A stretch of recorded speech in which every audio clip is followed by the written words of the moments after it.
Olá, queridos amigos, estudantes, concurseiros. Espero que vocês estejam todos bem. Nessa aula nós vamos tratar sobre a administração pública direta. Tá? Nós já tivemos uma aula que nós tratamos o conceito de administração pública no seu sentido material e objetivo. E hoje formal e subjetivo. E hoje nós vamos tratar da administração pública direta. Eu vou dividir esse tópico em duas aulas, então hoje nós trataremos só da direta e vai ter uma aula possivelmente semana que vem que nós vamos tratar da administração pública indireta, tá bom? Então vamos lá. Quem é a administração pública direta, né? Então o Decreto-Lei 200 de 1967, né? Ele diz o seguinte, que a administração pública federal, tá? Ela compreende quem?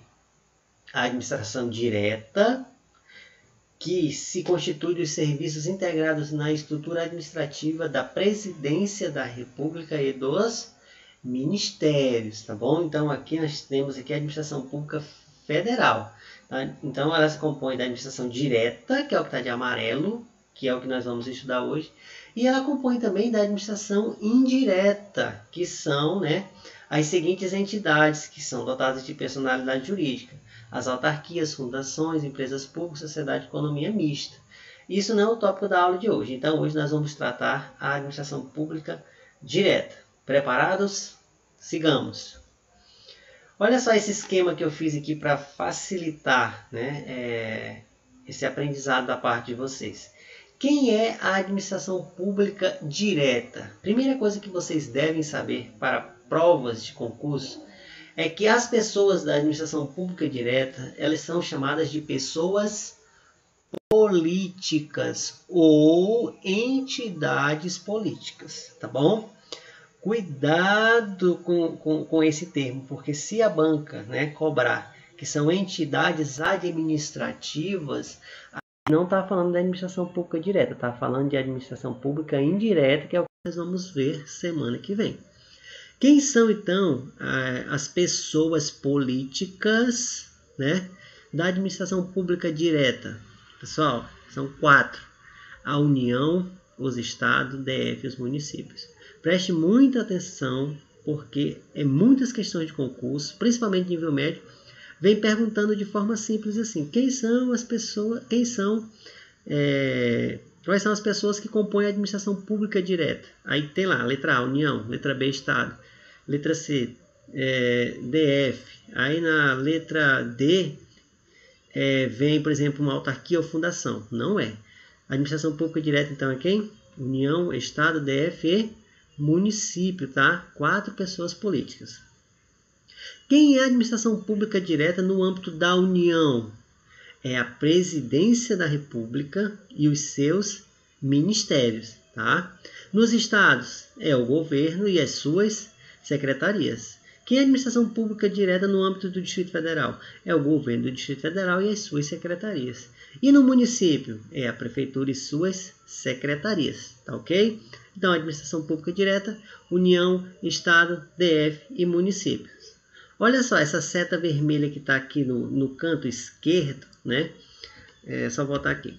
Essa seta vermelha que está aqui no canto, eu coloquei ela propositalmente para mostrar para vocês a forma com que acontece a prestação do serviço público prestado por essas pessoas políticas, tá? Então, todas elas, quando elas prestam serviço elas mesmas, né? A gente fala que esse serviço foi prestado de forma o quê?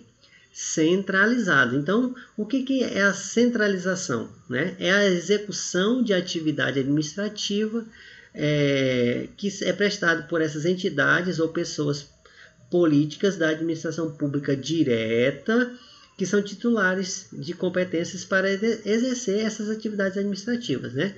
Elas exercem o quê? Ela é centralizada, resumindo, por que ela é centralizada? Porque a União, Estado, DF e municípios, eles prestam um serviço público de forma o quê? Direta, tá? Através de quem? Através dos seus órgãos, através dos seus agentes. Vamos seguir. Outra característica que cai bastante em prova, né? São essas características das pessoas políticas da administração pública direta, tá? A administração pública indireta, né, que nós vamos ver, ela tem as suas características também, mas o foco da nossa aula hoje é a administração pública direta. Então, olha só, essas características, pessoal, são muito cobradas em provas de concurso. Se na sua prova cobrar administração pública direta e indireta, né, você vai ter que saber. Então, eu estou indo bem na raiz do problema da sua prova, tá bom? Eu falo isso pela experiência já de muitas provas e questões anteriores que eu fiz de concurso.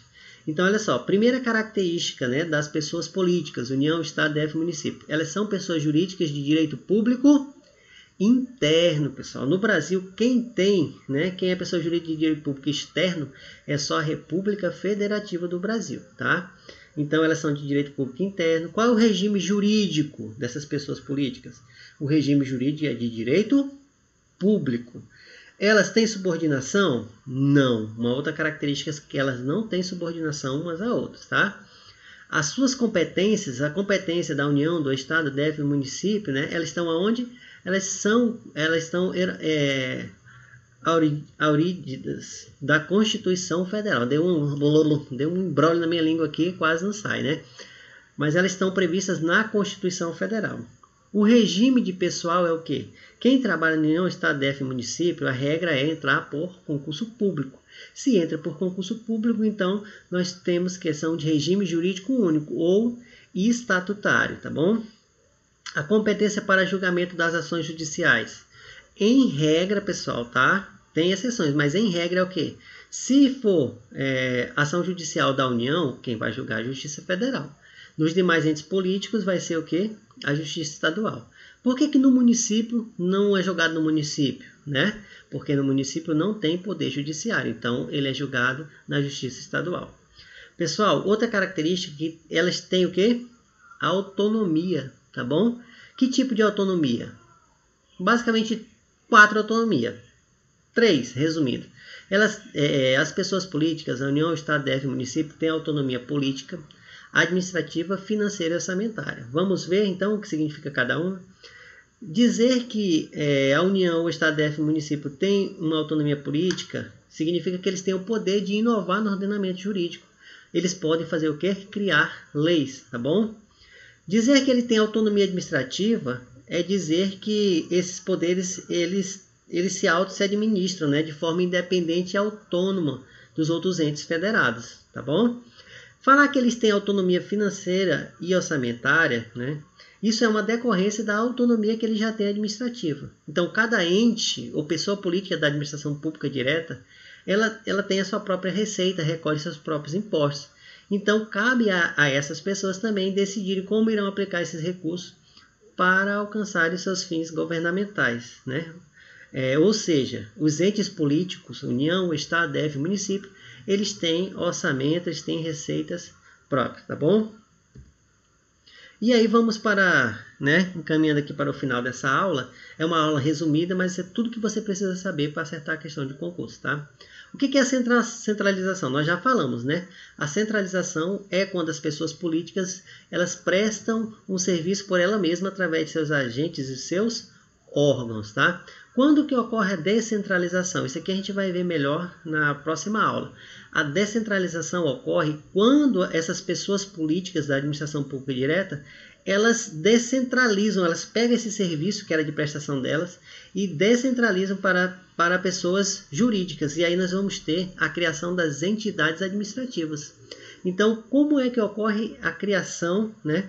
Como que se deu a criação da administração pública indireta? Se dá através da descentralização, tá bom? Então, através da descentralização é criada a administração pública indireta e a gente vai ver que a administração pública indireta são as autarquias, as fundações, empresas públicas e sociedade de economia mista. E nós temos também a desconcentração. A desconcentração ela acontece tanto na administração pública direta quanto na administração pública indireta. Quando se tem a desconcentração? Quando tem-se a criação de um órgão, como, por exemplo, o Ministério da Educação cria um órgão, né? Ou uma autarquia federal, o INSS, cria um órgão dentro dele. Então, olha só, quando se tem a criação de órgãos, departamentos, isso ocorre por meio da desconcentração. Então, olha só o macete. Na centralização, o serviço é prestado através de seus agentes e órgãos, né, de forma centralizada neles. A descentralização cria o quê? Descentralização tem um ezinho aqui, cria entidades, né, cria administração pública indireta. A desconcentração tem um ozinho, a desconcentração é a criação de órgãos. Tá claro? Então vamos lá. Vamos fazer umas questões para encerrar essa aula, tá bom? Questão aqui do CESP 2015, né? DPU. Considera-se desconcentração, olha só, desconcentração, a transferência pela administração da atividade administrativa para outra pessoa física ou jurídica integrante do aparelho estatal. Na verdade, não. Essa questão está errada, tem até o comentário aqui, porque a desconcentração, ela cria o quê?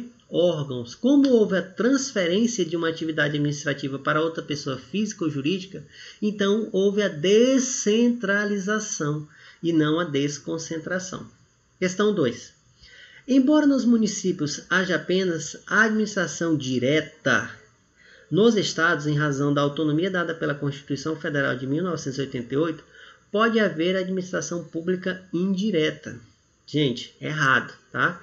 Eu não falei isso, mas eu vou falar agora. Olha só, quem pode criar administração pública indireta, né? A União pode criar uma autarquia, fundação, empresa pública, sociedade, economia mista. Os estados podem criar autarquia, fundação, empresa pública, sociedade, economia mista. Os municípios também podem, o Distrito Federal também pode. Tanto pode como tem. Eu não sei se você está assistindo em Rio Branco, aqui no Acre, essa aula, ou se em outro estado.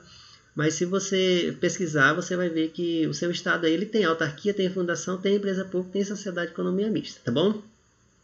Então essa questão está errada porque diz só que os estados não podem criar, né, administração indireta. Na verdade, todas as pessoas políticas podem criar as entidades administrativas da administração pública indireta. E a questão 3, para a gente encerrar, fala assim: a administração direta é constituída pelos serviços integrados na estrutura administrativa da Presidência da República e dos Ministérios, incluídas as fundações públicas. Pessoal, de fato, a administração pública federal, tá? Direta, ela é constituída pelos serviços integrados na estrutura administrativa da Presidência da República, né? No governo é quem? O governo e suas secretarias. No município é quem? A prefeitura e suas secretarias, de fato. E qual é o erro aqui então, professor? O erro é que incluída as fundações públicas. As fundações públicas aqui, ó, não fazem parte da administração direta. A autarquia, fundações, empresas públicas, sociedade, economia mista fazem parte da administração indireta, que é o tópico que nós veremos mais adiante. Então é isso aí, compartilhe esse vídeo, né?